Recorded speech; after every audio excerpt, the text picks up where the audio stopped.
സ്വന്തമായി ഒരു stereo amplifier എങ്ങനെ ഉണ്ടാക്കിയെടുക്കാം എന്നതിനെക്കുറിച്ചുള്ള ഒരു വീഡിയോ ആണ്. ഈ ആംപ്ലിഫയർ ചെയ്യാൻ വേണ്ടി ഇലക്ട്രോണിക്സിനെ കുറിച്ച് വലിയ അറിവിൻ്റെ ഒന്നും ആവശ്യമില്ല.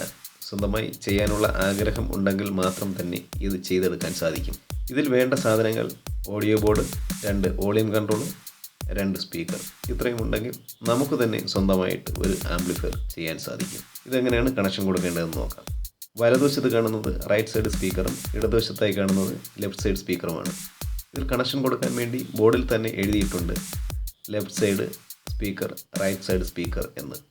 2 വയർ ഉപയോഗിച്ച് ആദ്യം റൈറ്റ് സൈഡ് കണക്ഷൻ കൊടുക്കുക. അതിനുശേഷം 2 വയർ ഉപയോഗിച്ച് ലെഫ്റ്റ് സൈഡ് സ്പീക്കർ കണക്ഷൻ കൊടുക്കുക. ഇത്രയും കൊടുത്തു കഴിഞ്ഞാൽ സ്പീക്കർ കണക്ഷൻ ഓക്കെ ആയി. ഇനി കൊടുക്കേണ്ടത് ബോർഡ് വർക്ക് ചെയ്യാനുള്ള വോൾട്ടേജാണ്. ഈ കാണുന്ന ഭാഗത്താണ് നെഗറ്റീവ് വോൾട്ടേജ് അല്ലെങ്കിൽ എർത്ത് കൊടുക്കേണ്ടത്. ഈ കാണുന്ന ഭാഗത്താണ് +12 വോൾട്ട് കൊടുക്കേണ്ടത്. നെഗറ്റീവ് അല്ലെങ്കിൽ എർത്ത് ഈ ഒരു സിമ്പൽ ഉപയോഗിച്ചാണ് സർക്യൂട്ടിൽ വരയ്ക്കുന്നത്. കണ്ടുപിടിക്കാൻ എളുപ്പത്തിനാണ് ഇങ്ങനെ ചെയ്തിരിക്കുന്നത്. 12 വോൾട്ട് കൊടുക്കുക.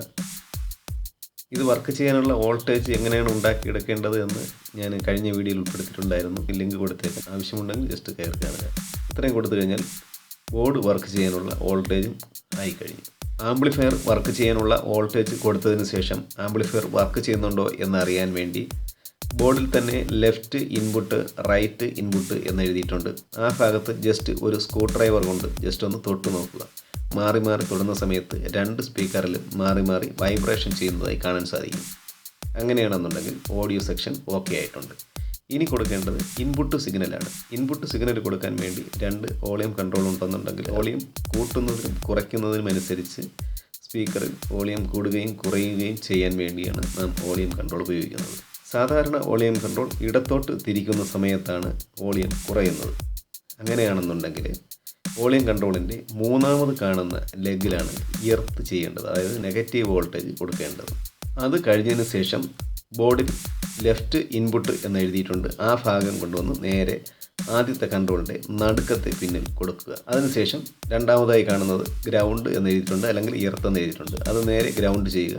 ഗ്രൗണ്ട് എന്ന് പറയുമ്പോൾ ഈ ഭാഗത്താണ്, അതായത് നെഗറ്റീവ് വോൾട്ടേജ് കൊടുക്കുന്ന ഈ ഭാഗത്താണ് ഗ്രൗണ്ട് ചെയ്യേണ്ടത്. അതിനുശേഷം റൈറ്റ് ഇൻപുട്ട് എന്ന് എഴുതിയിട്ടുണ്ട്. അവിടെ നിന്നൊരു കണക്ഷൻ എടുത്ത് നേരെ അടുത്ത വോളിയം കൺട്രോളിൻ്റെ നടുക്കത്തെ പിന്നിൽ കൊടുക്കുക. വോളിയം ഇടത്തോട്ട് തിരിക്കുമ്പോഴാണ് കുറയുന്നതെന്ന് ഞാൻ നേരത്തെ പറഞ്ഞിട്ടുണ്ടായിരുന്നു. അപ്പോൾ 3ാമത്തെ പിന്നിൽ എർത്ത് കൊടുത്താൽ മാത്രമേ ഇടത്തോട്ട് തിരിക്കുന്ന സമയത്ത് വോളിയം കുറയത്തുള്ളൂ.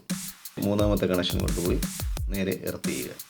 ഇത്രയുമായി കഴിഞ്ഞാൽ ആംപ്ലിഫയർ ഓക്കെ ആയിട്ടുണ്ട്. അപ്പോൾ ഇനി ഇൻപുട്ട് കൊടുക്കേണ്ടത് എങ്ങനെയാണെന്ന് നോക്കാം. ലെഫ്റ്റ് ഇന്ന് കൊടുക്കേണ്ടത് ആദ്യത്തെ കൺട്രോളിൻ്റെ ഫസ്റ്റ് പിന്നിലാണ്.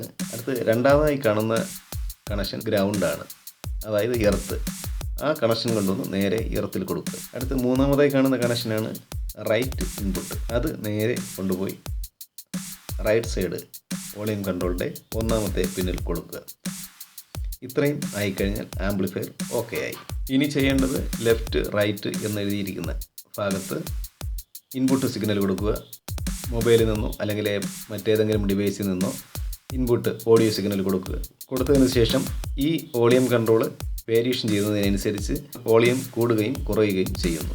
അപ്പോൾ ഒരു ആംപ്ലിഫയർ എങ്ങനെയാണ് കണക്ഷൻ കൊടുക്കേണ്ടത് എന്ന് മനസ്സിലായെന്ന് വിശ്വസിക്കുന്നു. വീഡിയോ ഇഷ്ടപ്പെട്ടുവെങ്കിൽ സപ്പോർട്ട് ചെയ്യുക. മറ്റൊരു വീഡിയോയുമായി വീണ്ടും വരുന്നതുവരെ നന്ദി.